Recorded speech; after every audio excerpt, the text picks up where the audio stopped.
Hey John, this is Paula, and I'm talking to John Cheshire today. And what I'm interested, John, is your experiences when you were young in South Carolina, and then how, as a very young man, you went up north, and some of your impressions when you went north, like particularly the train ride. You once told me about that. I'm a little surprised that you would be interested in that, Paul, but I'll be delighted to tell you anything. Well, I went north. I went to school in Charleston, to a little school called the Goud School, which was really a tutorial school.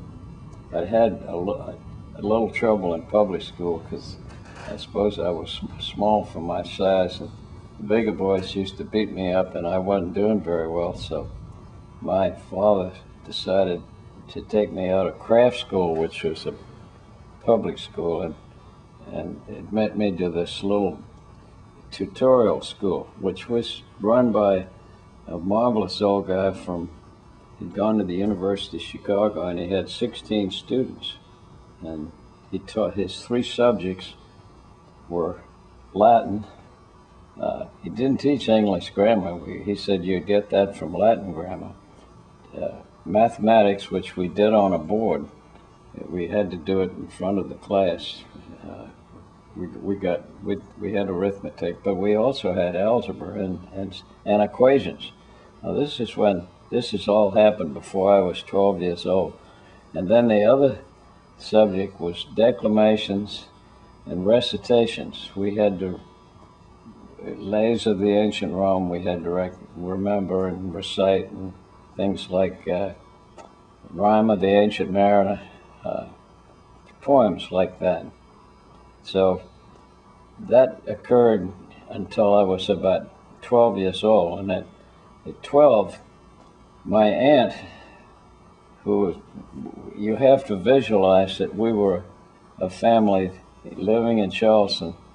We were poor but proud. We come from a whole line family where at the moment we didn't have very much money, but we lived in a sort of simple style. But my aunt... Was that because of the Civil War? It had an effect? That certainly didn't help, but mismanagement entered in as well. You can't blame it entirely on the Civil War, but that was a big part of it, let's say, was that. But it was some money management that wasn't too good either. But anyhow, my Aunt Dolly, who was my mother's sister, had come to Charleston as a hostess at the Villa Margarita, which was right up the street from where it was an old dignified place where very rich people, we call them Yankees from the North, came. And one of them, Mrs. Riddle, took a great fancy to my Aunt Dolly, wanted to adopt her, which was ridiculous because she couldn't be adopted. But she did go back to her farm in Connecticut, which was in Farmington, Connecticut, as her personal secretary. And Mrs. Riddle had started, this is a rather roundabout, you asked me a question and I'm giving you a roundabout answer that leads to this. Mrs. Riddle had started a school called Avenel Farms near the town of Avon, Connecticut. She called it Avenel Farms, thinking that Shakespeare called it Stratford-on-Avon. But then when I got to England and found it wasn't that at all, it was Stratford-on-Avon. So you can see how things get confused. But anyhow, she built this school in the form of a quadrangle, and it was built like an old English school. Everything was hand-hewn, hand-built. We could wear a maroon blazer or a striped gray suit to school, and in the evening we had to dress for dinner. We couldn't use a pre-tied bow tie. I learned how to tie a bow tie on the run. We had an evening coat, double-breasted, and striped pants. We wore that every night for dinner. But So it was very formal. it was they for a young- attempted to make it formal. You should have seen the condition of some of these clothes. No, well, it was in a sense, but you know how boys are. They don't take care of anything. They all had tears and holes in them, and they were dirty. But nonetheless, outwardly, I suppose you would call them formal. But Mrs. Riddle, through Aunt Dolly, offered me a full scholarship to go to Avanel Farms. In those days, it was a very expensive school. It cost $1,500 a year, and that was a lot of money for boarding school. Even the really top boarding schools only charged about half to a third of that. And Avon was not a top boarding school. It was a new school. About what year are we talking? What year? 1938. 38, okay, gotcha. So in the fall of 1938, and that was the year, incidentally, that a giant hurricane hit Charleston. And just as I left, the hurricane hit Charleston, and we lived on 19 King Street, and it swept away the pillars on the third porch. We had a piazza that had pillars on all three porches. And the pillars on the top of the porch disappeared into the city, never to be seen again. And the whole front of the house bowed out into the street. And my sister Frankie, who was left behind, fortunately had just gotten out of bed and come downstairs, or she would have been killed. She would have just slid down the side of the house into the street. But that was behind. I by then had gotten on the train and was going to New England for the first time. I had a new hat. I had on a coat. I still had on a pair of short pants. I refused to wear the long pants, but I was made to wear them later on. You refused to? You didn't want to wear long I didn't pants? want to wear them. I thought they didn't, you know, I was 12. I'd always worn short pants, and I'd never worn long pants. So. Wow. But anyhow, I arrived in New York.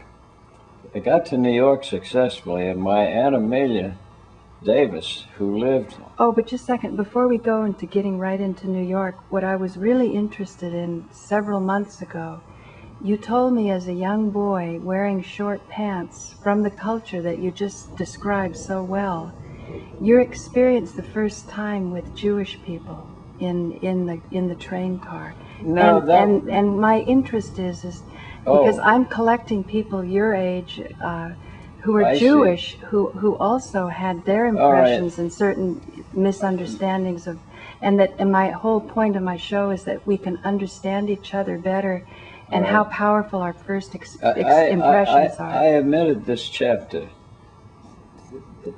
I never really talk about this very much because I never really thought it was that constructive. But my first impression, you see the train from Charleston to New York was a glorified day coach. It was called the Champion. It was the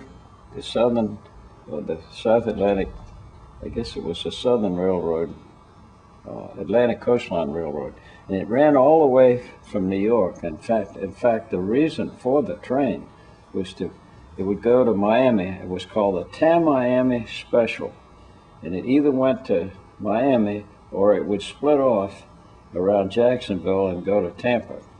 So, but almost the entire population of this train were Jewish people on holiday from New York to Florida. Now, these were not what you call rich Jews. These were the real working people, and they had this. But now, real working people, that's a pretty expensive trip, isn't it? They must have had some money. Well, they and not only did they have money, they worshiped money. In fact, that's all they talked about were things. These two ladies would say, "Oh, you should see the beautiful jewelry that Herbie brought me. Much more beautiful than what you have." And for your background, this was a little traumatic. Well, I didn't really, at 12, you don't really think about that particularly. I mean, you never hear that but and they paid no attention to me. Mm-hmm. They were, I won't say they were hostile. They just ignored me. For how many hours would you say? Probably 12 hours. 12 hours. See, it was an overnight coach. It went from Charleston to New York. And you sat up, so you had somebody sitting next to you. So normally you'd have two seats where you were looking at each other. So I had three companions, none of whom talked to me. Because you were so young and different, and they were different from you. And they would be looking out of the window and making fun at all the broken down houses along the railroad track and say, "Oh, this is the New South. Boy, look at it. Look at that house over there. Wow. Man, these people, they're really making progress out there." You know, they would be looking at everything. And that was a traumatic first experience. You were only 12 years old and you were wearing short pants, so you probably... I was not too happy, I'll put it that way. Yeah, yeah. I did not get a good first impression of that culture. Because I was one of the only Gentiles on the whole train. I don't think they were, they were virtually all Jews. Wow. And was that your first exposure to the Jewish culture? No, well, there was certainly a colony of Jews in Charleston. For instance, that ran the fancy men's shops and jewelry shops. They were mostly tradespeople. There were some lawyers. There was a law firm that was a Jewish law firm. But they were either, I don't recall any of them being bankers, but they were either shopkeepers, retail, clothing merchants, or, as I say, there was this law firm. But they were very discreet. They'd been there a long time. They were well-educated and well-mannered people. And assimilated into the community? And had assimilated very well into the community. And they would have been very friendly if I'd been among them. They would have been, they would have been very polite to me and very nice. But so I think, I don't know whether they would, you never know on a train, but I would assume they would. I was surprised these old ladies wouldn't be nice to me, but they weren't. That's the first time because I usually all of my aunts were, I was very close to most of them. And so I was really kind of taken aback that no one paid any attention to me. Right. And then they were insulting to countryside that you associated with, definitely. And your feelings were kind of... Well, I thought, geez, that's not a very... I was pretty furious, actually. You were. So when you finally hit New York, then what? Well, then Aunt Amelia met me. She was she was one of the BHRs, the Benjamin U.G. Rutledge, and she had married Asa Davis, who worked for J.P. Morgan, and they had an apartment in Park Avenue. So she would come all the way down to the train went into Pennsylvania Station, and she would come. I had never gone from Pennsylvania on the subway to Grand Central, so here I was 12 years old, and I had somebody had given me $5, which I thought was a complete fortune. I thought I could go anywhere on that, but I didn't know anything about subways. So she came down and shepherded me from Penn Station to Grand Central, and then Grand Central to Times Square. I'm sorry, it goes from Penn Station, Times Square to Grand Central, where they put me on the New Haven and Hartford Railroad, which was in those days was just as well. It was just as luxurious as the Miami train. But then when I got on the Hartford train, New Haven and Hartford train, mostly there were school kids on that train, so that was much better. I had fun talking to them. I felt a little. I thought at the time maybe I'd better change out of short pants and get some, because they all had long pants on. But the Jewish women on the train, they didn't belittle you for you wearing short pants, did they? Or they just ignored you? No, they were. I found some friends on the train. I felt much better being on the train. And then when I got to Hartford, See, the train went New Haven, what was it, Bridgeport, New Haven, Hartford. You know, I thought, God, that's a funny accent that guy has. But anyhow, we got to Hartford, and I got off the train, and Mrs. Riddle had sent her Rolls Royce to meet me. Wow. And that really impressed. I was going to give these other kids a ride, but I was supposed to go back to her what was the name of her? She had a beautiful estate called, oh, I'll have to think of what it was called, but it was a big manor house on this.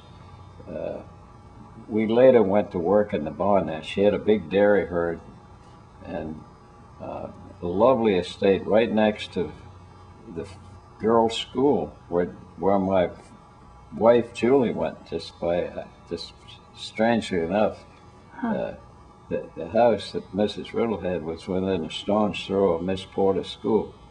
But anyhow, I drove up to this palatial place with her butler, or no, her chauffeur named Clifford. So I started talking to Clifford, asked him about his life. Turned out he had gone to Trinity College, where my grandfather had gone. My grandfather had gone to, even though he was a Southerner, had gone to Trinity College, one of the first Southerners that went north after the Civil War. And that's where Billy went, you know, Billy Parker went to Trinity. But at any rate, I remember thinking at the time, God, here, went to Trinity College and he's a chauffeur. I'm not so sure this education is such a great thing after all, you know. But I went on. Were you destined to go to Yale? Because that's where a lot of Southern people go. My great-grandfather went to Yale, and well, his son, Ben Rutledge, went to the Yale Law School. And the great-grandfather Rutledge was very prominent at Yale. And when you look back on your education and your experiences, and then you take into account the world situation, what would be your advice from your wisdom and your years about how we can get along better? First of all, honoring our traditions, our experiences, our culture, but then also reaching out to better understand different cultures, or this whole thing about conditioning. When do you think it should be shed, and when do you think it should be actually honored? Well, education has to be high on the list. And I'm the product of a broad education, but also a technical education. I think that it's imperative that you know something about both. But let's take the broad education first. We were talking about Evan Olfons. One of the unusual teachers we ever had was a man named Francis Hyde Banks, and I was then about 14, I guess, and he made English literature come alive. We went all the way from Beowulf to Robert Frost. I mean, we swept through the whole realm of English literature. And he was an actor as well as a very amusing character. You don't run into teachers like this very often. And believe me, it was a delight to go to his class. You were just entertained the whole time. And I remember, I think I could trace from Chaucer to Paradise Lost, the poets, Sheridan, the dramatists, then later the novelists. He went through the whole thing, and then he would bring in the Renaissance, the Italian Renaissance, and the whole sweep of Western culture. And how old were you then when he? 14. 14. And I remember that very clearly. Your mind is waiting to absorb. Now, I had been preconditioned a little bit by having it. See, we went through Lays of Ancient Rome. when I was quite young. I was only then about 9, 10, or 11. I can still recite laws Porcinoff clues in by the 9 gods. He swore that the great house of Tarquin should suffer wrong no more. I learned that at about 9 years old. Wow. And I can go on for several verses still. But so I was sort of inclined in that direction. And then I took Latin at Avon Old Farms, Virgil, and various.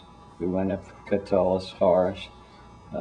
So you had implanted in you some notions of greatness or nobility, or the importance of life, or how much the human spirit. Yeah.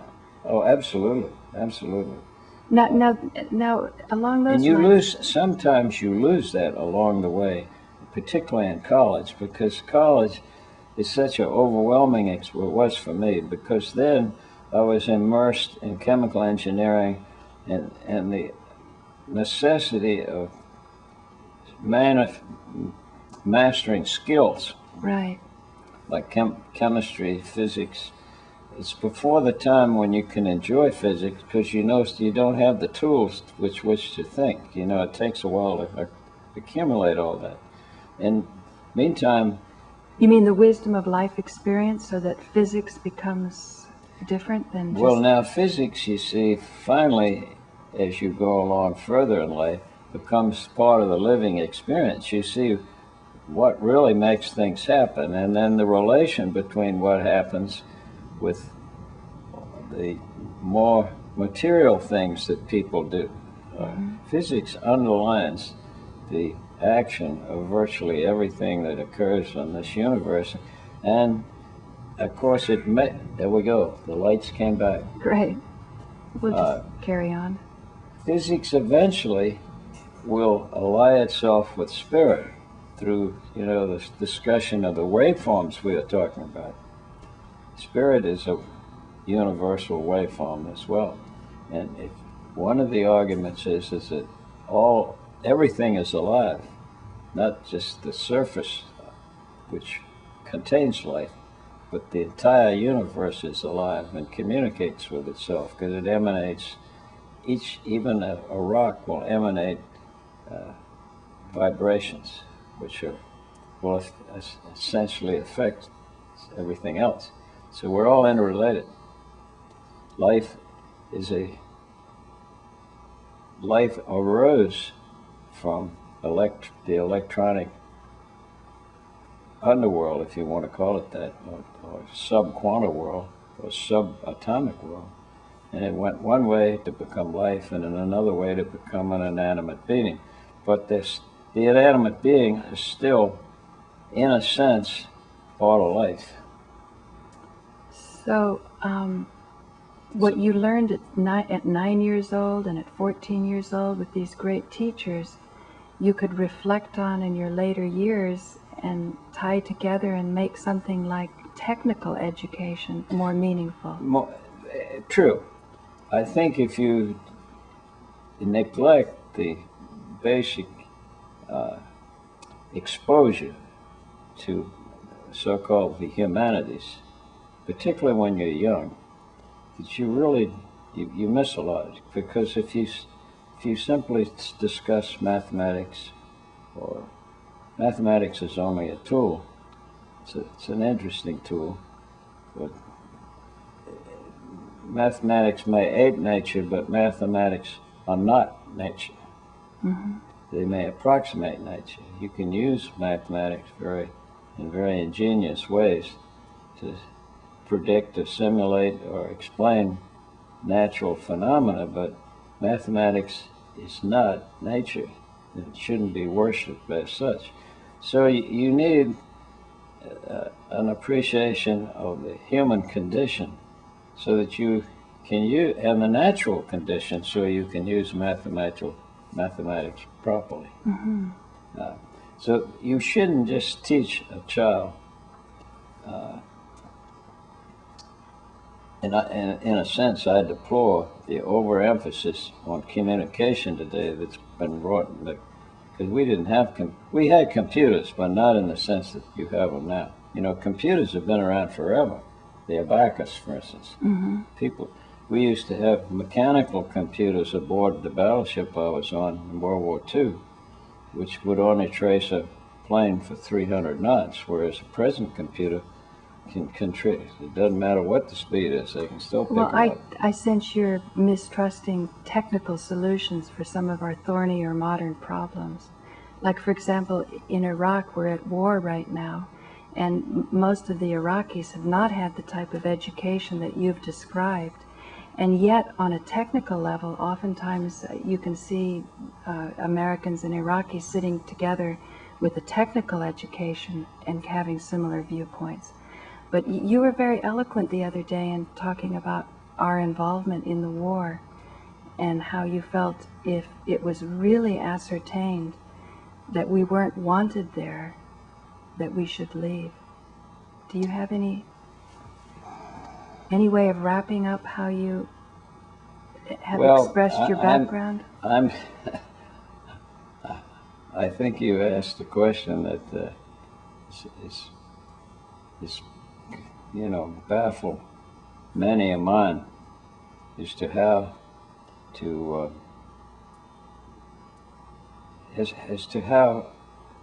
seemingly unrelated people can come together in some degree of harmony, and when they don't, obviously they become antagonistic towards each other, and the systems that each produce may gain an advantage for one and leave another behind, and therefore the one that's behind may feel openly hostile to the other, and it's a conflict of not only of values but of material possessions. So, and yet the physics you described was this oneness, this great oneness. That's what I'm saying, from a technical point of view of just physics. Well, the solution should be there. The problem, you can come to oneness through an appreciation of physics or an appreciation of the spirit, which is what, of course, religions, that seems to be what they like to do, what they should be dealing in. But the problem with organized religion is that it builds a bureaucratic system, wherein the spirit is certainly an essential part of it, but it's not the essential part. It turns out that the bureaucratic layers in most religions are cultural, and they reflect the value of the culture, and therefore while most religions could certainly share the inspiration of the prophet or whoever he is that's the leader in that particular religion, they would have no conflict at all, probably dealing with the prophet in the next religion. But if you go into the followers, they're at each other's throats, because each organized religion has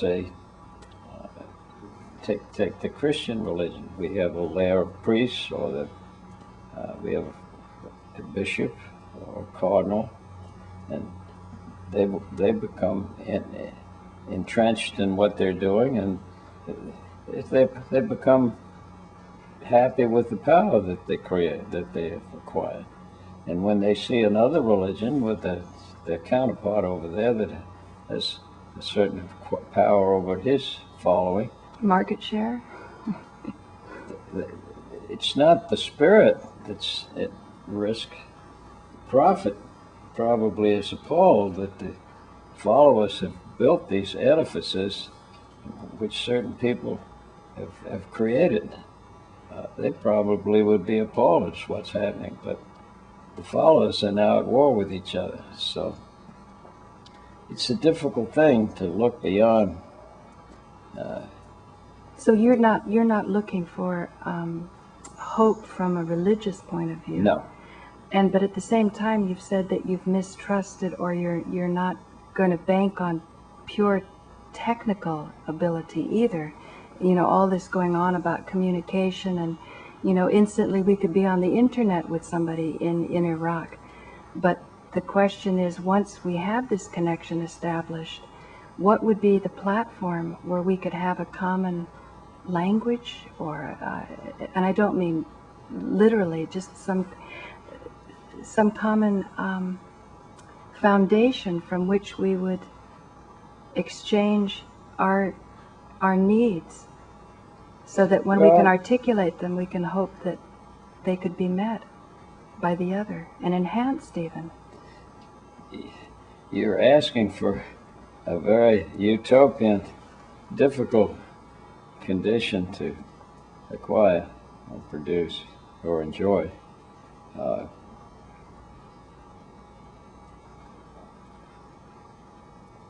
You have to look first at the basic needs of people. You know, if people are hungry, or they have no roof over their head, or they have an incurable disease, their prime interest in life is survival, not a happy condition that they willingly want to cooperate with anybody. You're then talking about another group of people that are relatively well cared for. Now, let's take a specific case. Let's take the West as opposed to most Muslim countries.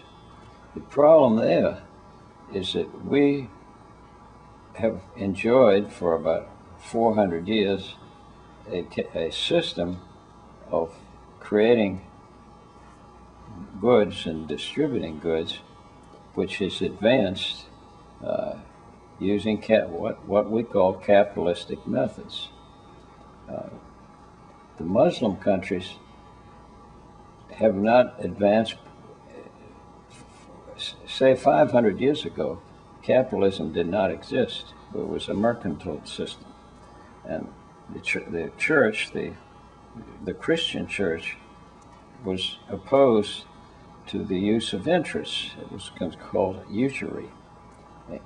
And this thought has persisted. But you see, that condition, mercantilism, had to be abandoned, because what it did was concentrate the wealth in the hands of a few people who, once they became on top, there wasn't any way for anyone on the bottom to rise to the top. And this became inherently an unfair system, social system. So we're talking about a relatively historically complicated evolutionary picture. But are you implying that capitalism, for a while at least, was able to distribute wealth to more than just those on the top? Better than the Muslims. Better. No system is perfect. And it has to be not too little government. It has to be a cooperation between government and the business system. The business system must encourage the best of the individual and reward the individual, but it must operate within safe limits. That the government ensures. Which the government dictates and ensures.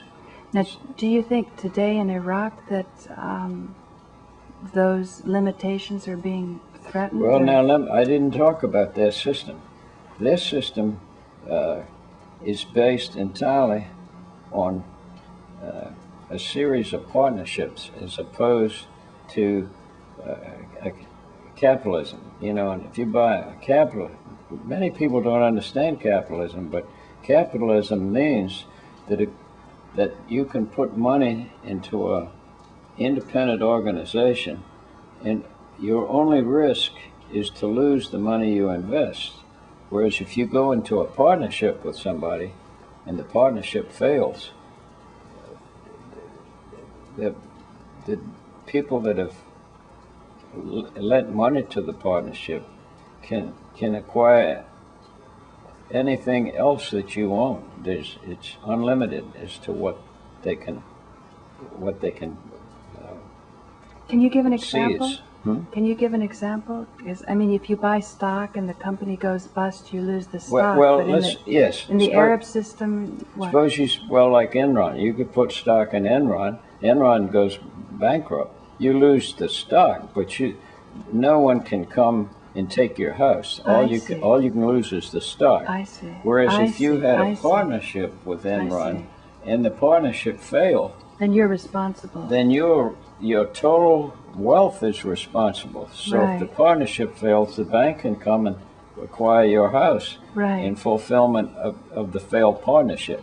Now, you see this, there's another... But today, that's kind of a downside of capitalism. There's a lot of people are pretty upset about Enron and saying... That is obviously... That's its greatest weakness?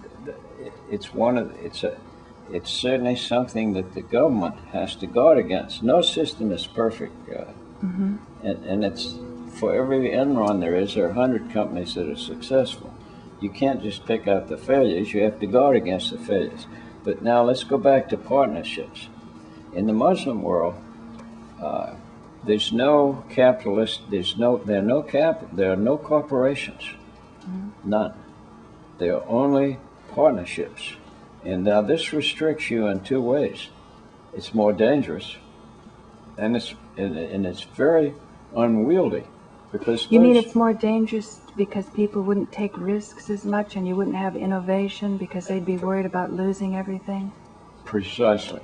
Okay. So maybe that's why the West is on top now, because we're more innovative, more risk-taking? Absolutely. But so that's a big upside. And the other part is that if you assume that you have a major task at hand and you have to raise billions of dollars. Now, if billions of dollars are not that difficult if you have millions of people that participate. Can you conceive of millions of partnerships?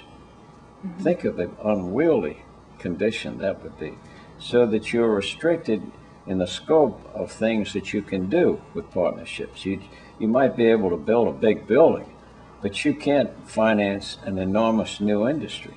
And the primary wealth that the Muslims have are raw materials out of the ground now, and which they reinvest, and a lot of them do reinvest in Western corporations, but they don't create their own corporations. So would you say that's basically the reason we're in Iraq, that we're imposing our method? Let me continue this for just a second. Okay. If you look at the total gross developed product of all Muslim countries, it's not as much as the state of California. They're way behind. Way behind. They cannot provide jobs for their young men, and therefore the young men are envious of, and what complicates it further is the condition of universal movies, for instance, and videos, and communications. They see precisely what the West has developed, the freedoms that are enjoyed here, the amount of material things that people have just as a matter of course, which they don't have at all, and they have no way of getting them. So, but it goes back again to a religious bias, you see. What prevents them? It's not that they're stupid at all. They're the same type. They gave us Arabic numerals. Arabic numerals. Oh, in the 10th, 11th, 12th century, when Europe was in the Dark Ages, the high civilization of Byzantium went through North Africa, in through Spain, and the great universities were in Spain. And the Europeans in the 12th century, the ones that, I mean, they couldn't write their names, but some of them sent their students to the universities in Madrid to learn. Well, I think Alexandria in its height, Judaism, Christianity, Islam were not exactly interchangeable, but among the intellectuals, it wasn't such a big dividing deal. They were thinkers. They were thinkers with proclivities. I am sure that the Jews and the Arabs have always had a relation like siblings. They were not completely ever friendly. Even before Muhammad, the Jews had shops and businesses in Saudi Arabia and were looked down on by, they were looked on with great jealousy by their Arab brothers, because they are really brothers. Mm-hmm. You know, they're the same people genetically. The ancient Jews and the ancient Arabs, they're all. But modern science, looking at the DNA, says that there's no scientific basis for race. No, cultural. Yeah, cultural you're talking about. Well, okay. Cultural, okay. But when again, we're into conditioning, which is how we started this interview. When cultural conditions have put people together for a long enough period of time, they all start to look quite alike, you know. Mm-hmm. I mean, you can't say that the Arabs, that the southern, that the human race south of the Sahara Desert looks like people in Scandinavia. They don't. They look quite different. But it's because of cultural conditions. It might not be because of the DNA involved. It's the living conditions. Right. Well, what about the living conditions now, though? Again, getting back to the war in Iraq, because it seems that's a clash. We're talking about a clash of civilization here, and it's certainly a drain on on us. You've got so many conflicting ancient feuds. I mean, for one, the invasion of the Crusades back in the 9th, 10th, and 11th century is still very vivid in the minds of many people in the Middle East. Mm-hmm. And the fact that the Ottoman Turks came into the Balkans is another unbelief. There are hatreds and feuds there that we will never untangle. The Ottoman Turks created many problems. We created many problems. And of course, among the Iranians themselves, the Iraqis, you have the Shiites and you have the Sunnis that came from an argument as to whether the son of I think it was the grandson of the Prophet or his brother were the true line of Muslims. In fact, the Muslims, you know, the Sunnis are called infidels by the Shiites and vice versa.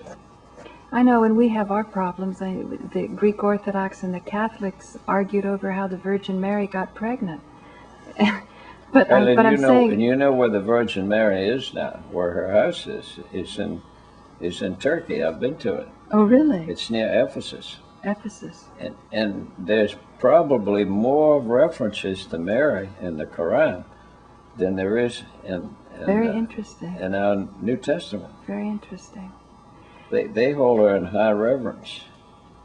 No, it's a tangled religious, cultural division. But we seem to be at a point, all of us, in the entire planet, where we have promises technologically and promises religiously. And there's been disappointment with both. Like even thinkers like Buckminster Fuller, who have said that scarcity has been transcended, that we have the technological ability to feed everyone. But when people hear technology, they're very suspicious and almost fearful. We have pollution and cancers in areas that government is not protecting the corporations from dumping the waste that's causing this. So we don't have a lot of faith in technology. And yet thinkers, logically and rationally, see that we should... Well, there's a great basis for hypocrisy here, too. I'm rather cynical about that. People use technology to the fullest, and of sometimes the first to downgrade it, you know. For instance, you couldn't live in Florida without air conditioning. There would be no way you could live here. I wouldn't. Mm-hmm.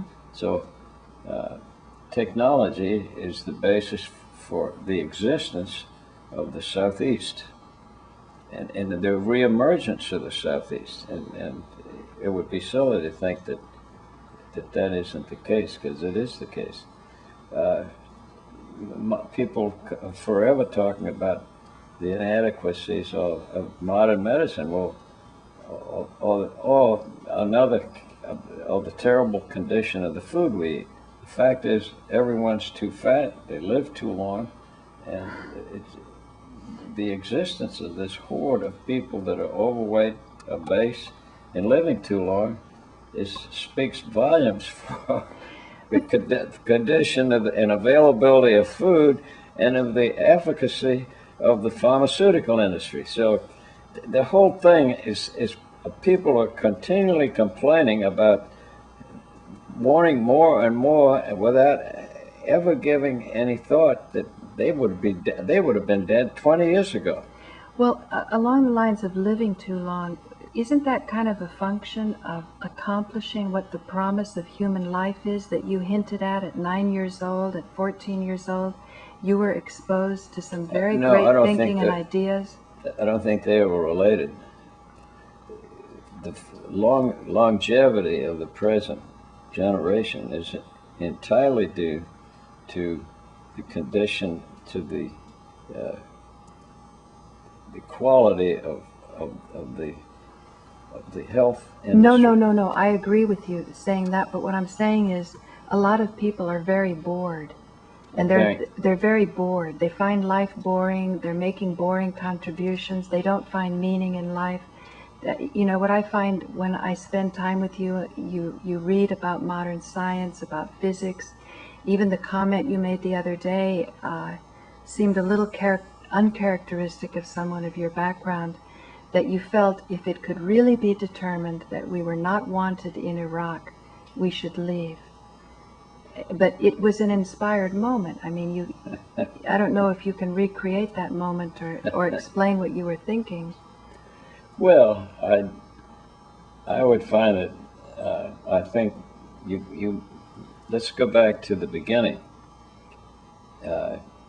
You expose people to a broad array of educational opportunities, and you I would say, create a condition in them that they're interested in different things. Mm-hmm. And not only that, but they appreciate some of the finer contributions that the leaders in the past have produced, such as mm-hmm. the great works of English literature, of Greek, of Roman, of well, mostly we were exposed to Western civilizations. I've come in later years to appreciate Indian. We've traveled, and travel certainly broadens your experience. Mongolian, or even our Constitution is a product of that type of education that you're talking about. Our Constitution was the product of one of the most enlightened conditions that the European governments have ever produced. And it also had to kind of fend off a lot of opposition of the same forces that we're facing today. And that's the feeling I got, that when you were reflecting on our condition in Iraq and the no-bid contracts and the amounts of money that are involved with weaponry and, you know, tearing down a building only to get the contract to build it up again. All of those conditions existed at the time our Constitution was framed and considered that type of greed and tendency to corruption, and where like you said, capitalism would need to be protected by governmental oversight. People have always done that. Yeah. Paul. I mean, the greed and there were a certain small cadre of people that conceived of the Constitution. The Constitution is a very short document, you know, mm-hmm. Mm-hmm. and it was written by, I would say, the product of the European School of Enlightenment. For instance, John Rutledge and Arthur Middleton were products of the English school system. And they're your forefathers, right? They were not alone. They were the leaders. Yeah. And so was Washington to an extent. So was Jefferson, Madison, Hamilton. Even though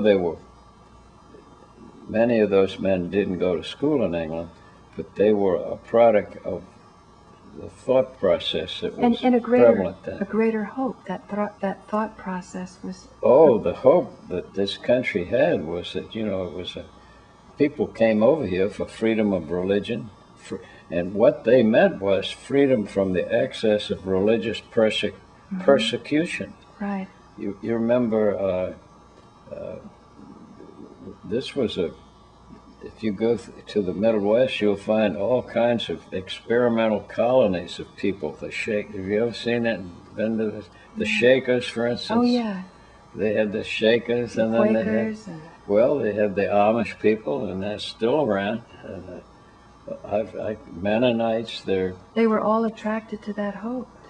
They came here with a beautiful country, with tremendous hope that they could create a better society, and that's why they came here. So they were, absolutely. Don't you think there's a more thoughtful way, though, in interacting with the culture in Iraq than the way we're going about it? Oh, I'm sure there is. I'm extremely critical of what I consider a narrow approach in Iraq. I mean, here Bush is going to the UN right now. He isn't. Read it in the newspaper. They say, well, the premier of Iran is going to be there. Are you going to talk to him? He says, I have no intention of talking to him. So, this is ridiculous. So what would be some of your hope based on all of who you've cited before? What would you think?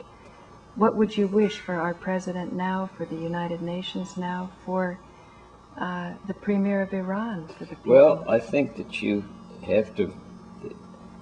You may have private hopes, but if you're looking for practical solutions, it has to come by people that are in the various political parties and to some extent in the churches. But the churches, unfortunately, have a rather biased look at what's going on. Churches and mosques. I would say that the best hope that the individual has for influencing is to influence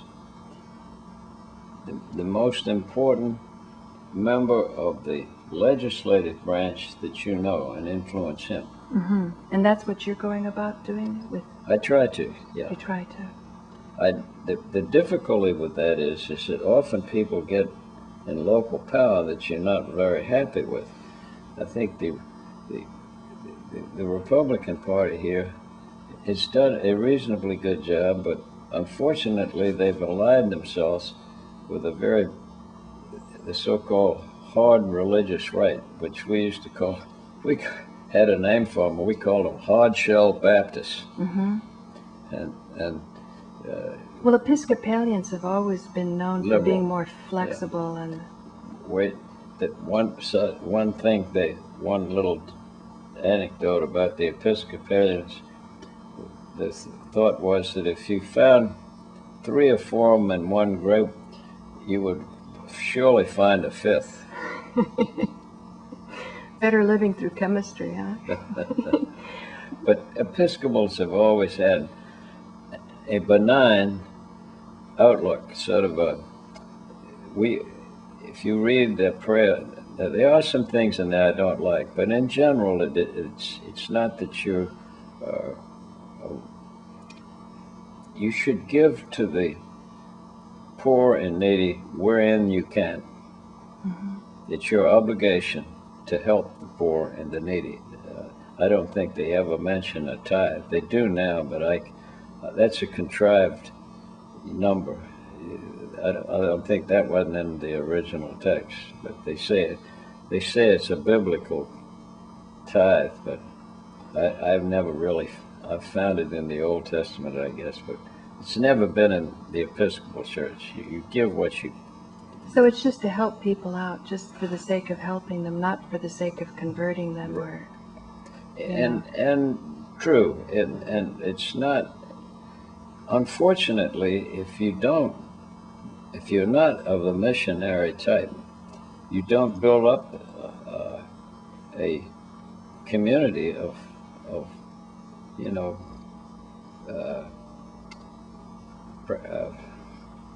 church. What do we call them? What is it? What is the congregation? No, the parishioners.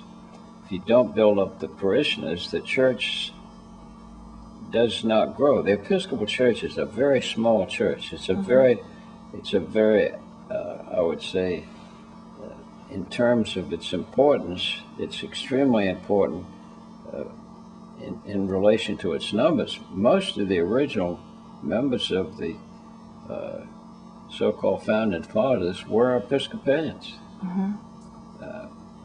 Do you think maybe that church could be called upon to reconsider the situation in Iraq in the way that you were talking about before? Well, the problem with the Episcopal Church is at the point of tearing itself apart because of the consummation of a homosexual bishop. And even that could be a distraction when you're talking about the hard religious right. It seems like the physics we're talking about maybe could soften up all of that on all sides, so there's not an obsession about sexual preference when there's really big problems going on in the world. I do not look on the institutional church of any kind to really have a meaningful impact on what's going on in Iraq. In fact, if anything, if you could separate out the influence of these religious groups, things would be a lot easier to solve. Well, that makes a lot of sense. Do you think organizations like the Capstone Society that has people of a scientific bent coming together, having just some discussions of some good people, religious, scientific, but, open-minded? We like to think so. Yeah, Yeah. great. That is one of the purposes of the Capstone House. Now, whether it's looked upon here as sort of a oddball group, even though we've had some extraordinary people that talk there. Yeah, like Hal Puthoff. But the community is not prepared, any community is not really prepared to accept leaders of that type. Well, I wasn't saying really leadership, I was just saying an arena where thoughts can be exchanged, more unconventional thinking. Even just flights of fancy now and then might help to frame a better solution. Well, we only have 3 minutes. The problem with Iraq, though, is that you have this, you really have this ingrained religion, the Muslim religion, which is a lovely religion in a certain way. I mean, have you met them all next door? Yes. It's called the Glorious Quran, but its adherents always seem to be on the defensive. It's my explanation is that they abandoned. You see, they weren't that way in the 10th, 11th, 12th, and 13th century.